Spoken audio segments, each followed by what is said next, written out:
do we start with what your name is? Okay, yes, my name is Rebecca Jane Houston. This is my studio at Akin in Studio 101 in Akin Lansing. So maybe we'll talk about kind of what's coming up for you as an artist, as a part of this space, and having to move and relocate. What do you think about all that? Yeah, it's a mixed bag. That's a train going by. That happens here. Yeah, we're right on the train tracks, which is one of the things I really love about this, and we should get some footage of the train going by at one point. Yes.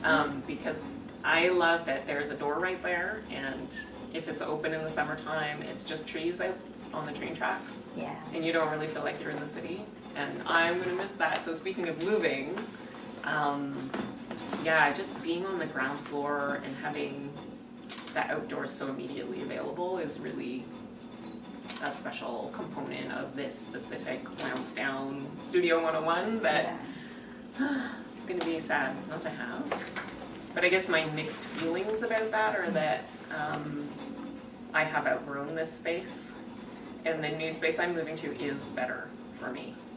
And it's going to be great for my practice. So the sad part is the people here and the connections and the community that exists here, but I have to trust that I'll build that at the other Akin location at DuPont that I'm moving to.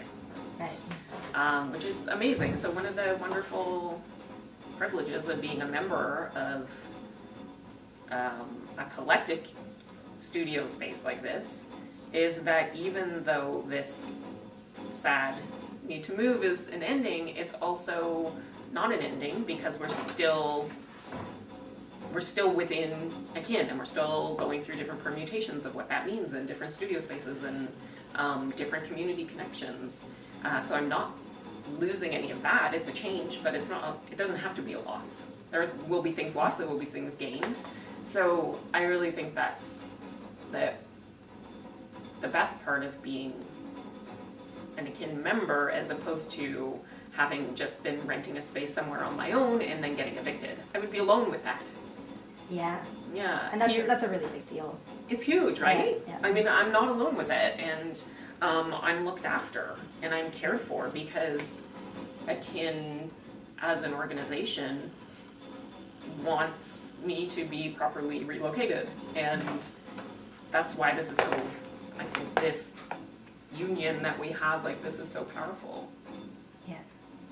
Yeah, so it's always a mixed thing. I feel right now very privileged to be part of this Akin project. You know, like this project of being with other artists and trying to figure out how to be in studio space in this city, and just the process of muddling through that, and what does it mean, and what does it look like to other people. I mean, I'm not involved with other organizations, arts organizations as well, so I'm always seeing how, for example, Mercer Union, where they're also, because of rents, being driven out of space, and have throughout their artist-run center history been driven out, but always embrace moving towards something new.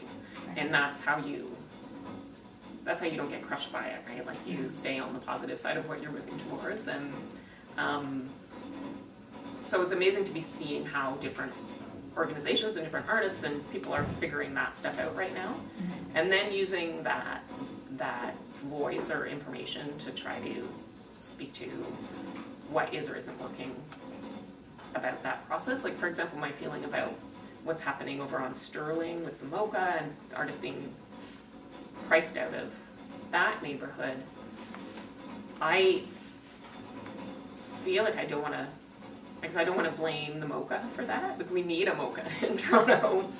We don't have a modern art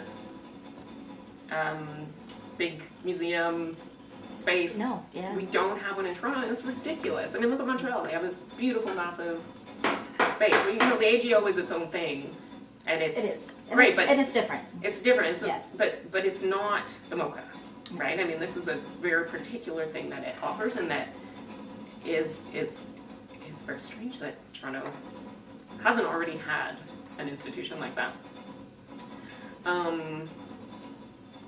But my sense is not that I blame the MoCA for moving into that area and gentrifying, and that's, I mean, gentrification is a political reality. It's not, I don't want to blame individuals for their behaviors. I want to look at what the overarching political and economic realities are that are leading to people behaving the way they do, right? And that is the political will to create affordable, protected, affordable space for artists, for low-income communities, for affordable housing. That's a political problem.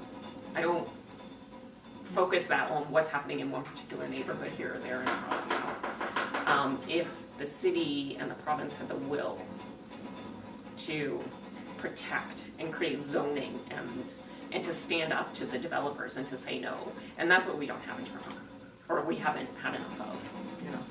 Do you have a spirit animal? That's a good silly question. That's an important question. What do you Oh, mean? sorry. It's a That start. is a serious question. Probably the elephant, because it's the first gift I was given as a baby was an elephant, and I still have. Well, I don't have the very first one. I have a picture of me when I was 10 days old with the very first elephant, but then I have another stuffed one that was given shortly after that. And so I've always thought about elephants and collected elephant figurines.